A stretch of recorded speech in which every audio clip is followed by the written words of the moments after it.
శ్రీ మాత్రే నమః. అందరికీ నమస్కారం అండి. అందరూ ఎలా ఉన్నారు? నేనైతే చాలా బాగున్నాను. మీ అందరూ కూడా బాగుండాలని మనస్ఫూర్తిగా కోరుకుంటున్నాను. చాలామంది నిత్యం పూజలు చేస్తూ ఉంటాము. ఇంట్లో దీపాన్ని వెలిగిస్తూ ఉంటాము.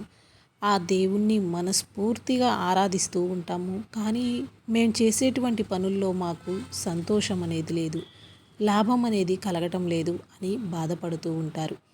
వారందరికీ కూడా ఒక చక్కని పరిష్కారాన్ని తెలియచేయబోతూ ఉన్నాను.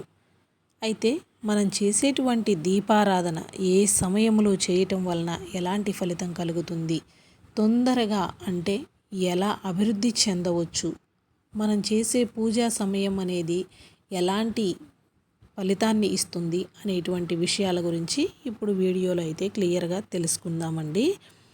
దీనికోసం మీ అందరికీ కూడా ముందుగా చిన్న రిక్వెస్ట్ అండి. వీడియో అయితే మాత్రం ఎక్కడా స్కిప్ చేయకుండా చూడండి. వీడియో నచ్చితే ప్లీజ్ లైక్ చేయండి. ఇది మన ఇంట్లో ఆడవాళ్ళు అందరూ కూడా దీపారాధన చేసుకుంటూ ఉంటాం కదా.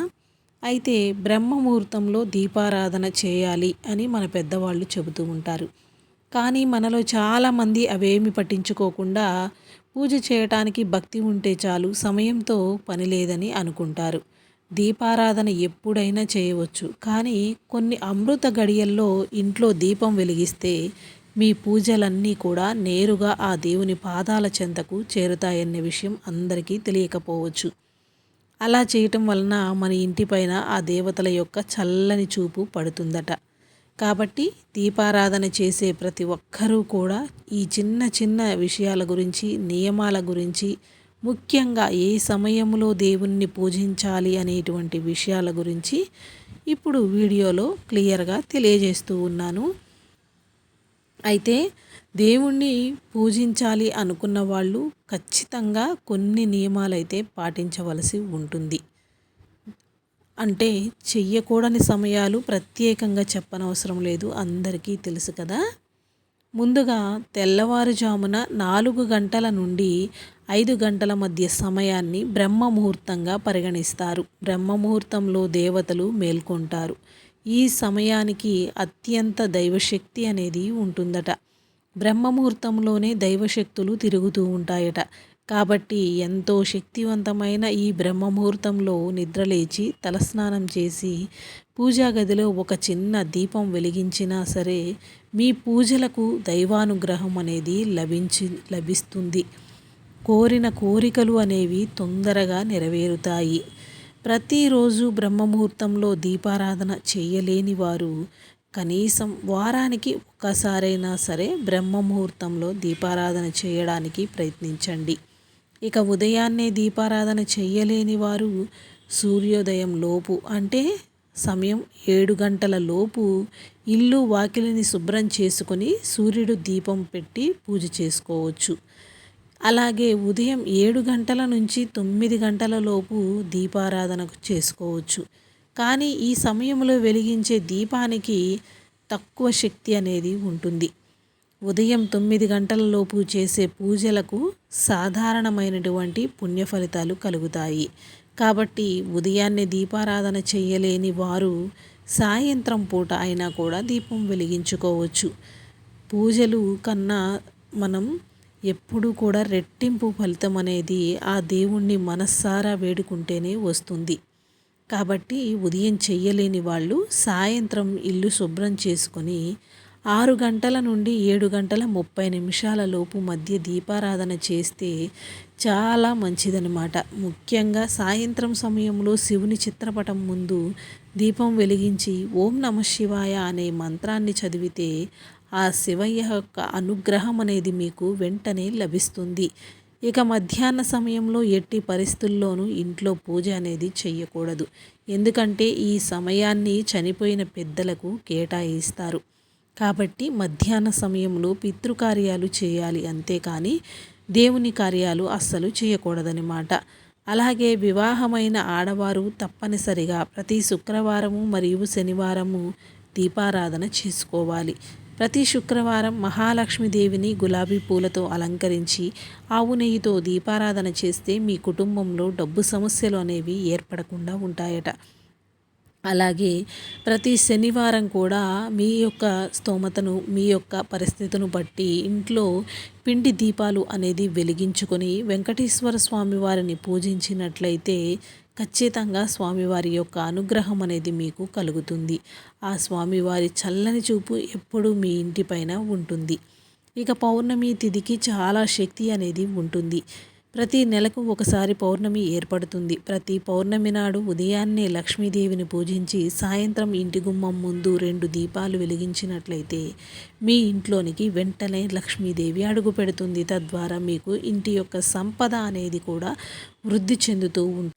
అలాగే పౌర్ణమి మరియు అమావాస్యకు ముందు త్రయోదశి తిథి ఏర్పడుతుంది. ఈ త్రయోదశి నాడు సాయంత్రం ప్రదోష కాలంలో మీ మనసులో ఏదైనా కోరుకొని శివుని ముందు దీపం వెలిగిస్తే చాలు, ఎలాంటి కోరిక అయినా కూడా వెంటనే నెరవేరుతుంది.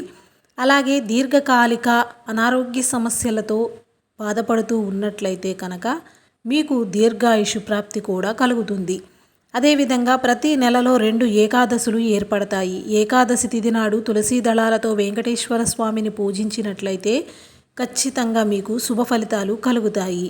పితృదోషాలు ఇబ్బంది పడుతూ ఉన్నట్లయితే అమావాస్య నాడు పితృదేవతలకు తర్పణం వదిలి నమస్కారం చేసుకుంటే పితృదోషాలు అన్నీ తొలగిపోయి వంశాభివృద్ధి కలుగుతుంది. ప్రతి ఒక్కరూ కూడా తెలుసుకోవలసిన కొన్ని శక్తివంతమైన దీపారాధన నియమాల గురించి ఇప్పుడు తెలుసుకుందాం. పూజా గదిలో దేవుని ముందు వెలిగించే దీపం సరైన దిశలో ఉండాలి. పూజ గదిలో తూర్పు ముఖంగా దీపం వెలిగిస్తే మీ కుటుంబం మొత్తానికి ఆయురారోగ్యాలు, సకల సంపదలు కలుగుతాయి. అలాగే పడమర ముఖంగా దీపం వెలిగిస్తే అప్పుల సమస్యలు, డబ్బు కష్టాలన్నీ తీరిపోయి ఆర్థిక అభివృద్ధి చెందుతారు.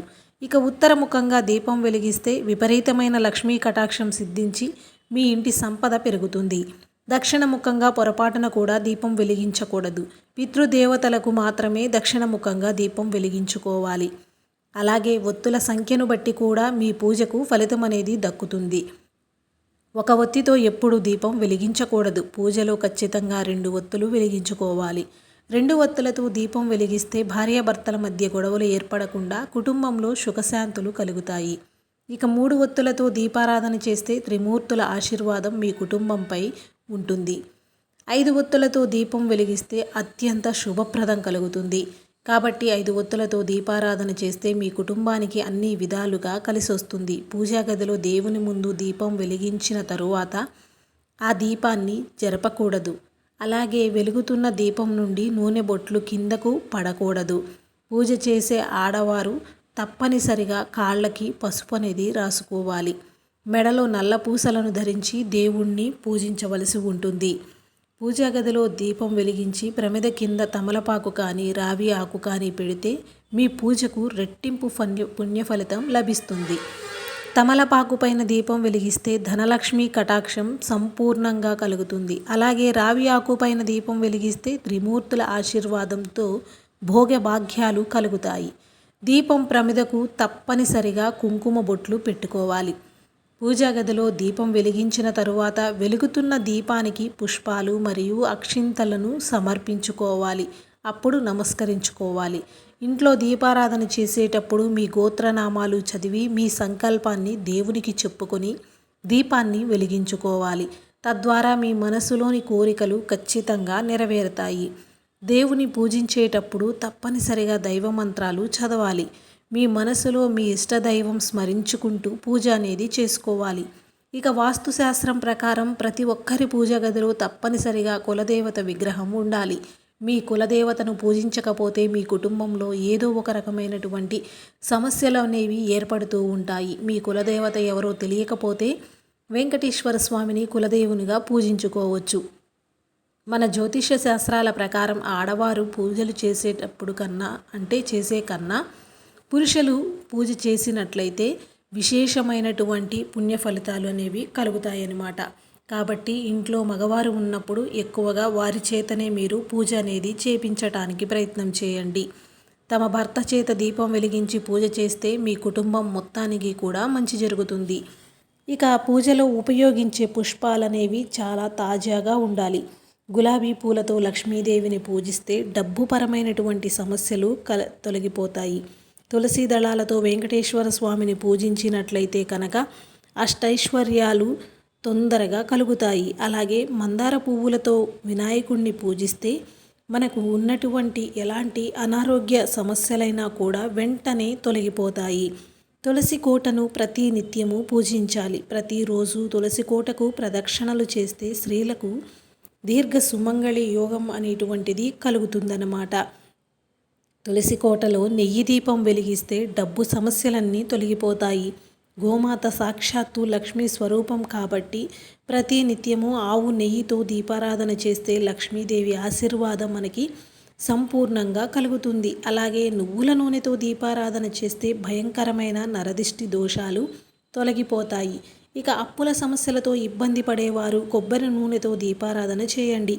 అలాగే వివాహ ప్రయత్నాలు చేసేవారు ఆముదముతో దీపారాధన చేస్తే ఆటంకాలు తొలగి త్వరగా వివాహం అనేది కుదురుతుంది. ఇక ఇప్ప నూనెతో దీపారాధన చేస్తే మానసిక ప్రశాంతత అనేది మనకి కలుగుతుంది. అలాగే దీర్ఘాయుషు కూడా కలుగుతుంది. ఇక పూజలో ఎప్పుడూ కూడా స్టీల్ దీపాలు అస్సలు ఉపయోగించకూడదన్నమాట. మనం దేవుని ముందుట అవకాశం ఉండి ఇంట్లో ఉంటే ఇత్తడి కుందులు మాత్రమే ఉపయోగించుకోవాలి. లేదంటే వెండి ప్రమదనలో దీపారాధన చేస్తే ఇంకా మంచిది. ఇక తామర కాడ ఒత్తులతో దీపారాధన చేస్తే పూర్వజన్మ పాపాలు కూడా తొలగిపోయి సుఖ సంతోషాలు ప్రాప్తిస్తాయి. కాబట్టి ప్రతి శుక్రవారం నాడు తామర కాడ ఒత్తులతో దీపం వెలిగిస్తే అఖండ ఐశ్వర్యము సిరి సంపదలు అనేవి కలుగుతాయని మనకి శాస్త్రాల ప్రకారము పండితులు కూడా తెలియజేస్తూ ఉన్నారు.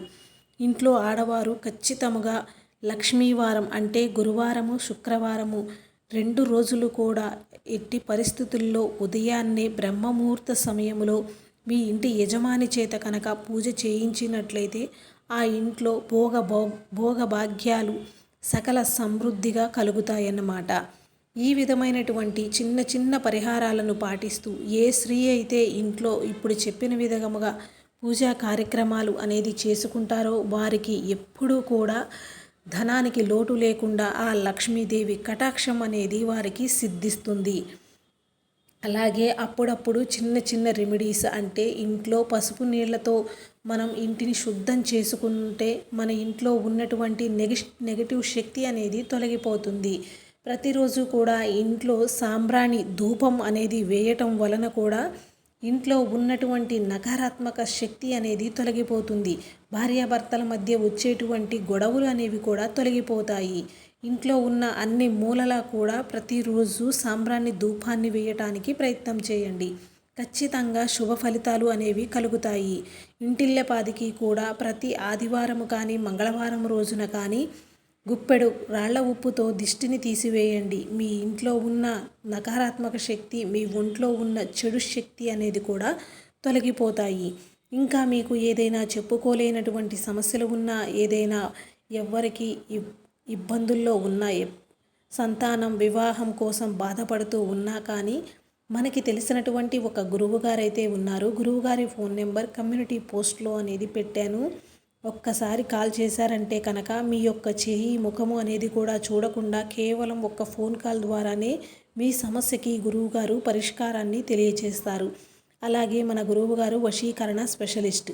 మీకు మీ యొక్క వివరాలు అనేటువంటివి కూడా చాలా గోప్యంగా ఉంచబడతాయి. అలాగే మీ భర్త చెడు వ్యసనాలకు బానిసై ఉన్నా కూడా ప్రతి దానికి ఒక పరిష్కారాన్ని ఒక నియమాన్ని తెలియజేస్తారనమాట. అవకాశం ఉండి ఇబ్బందులు పడకుండా తెలుసుకోవాలి అనుకుంటే ఇప్పుడే కాల్ చేయండి.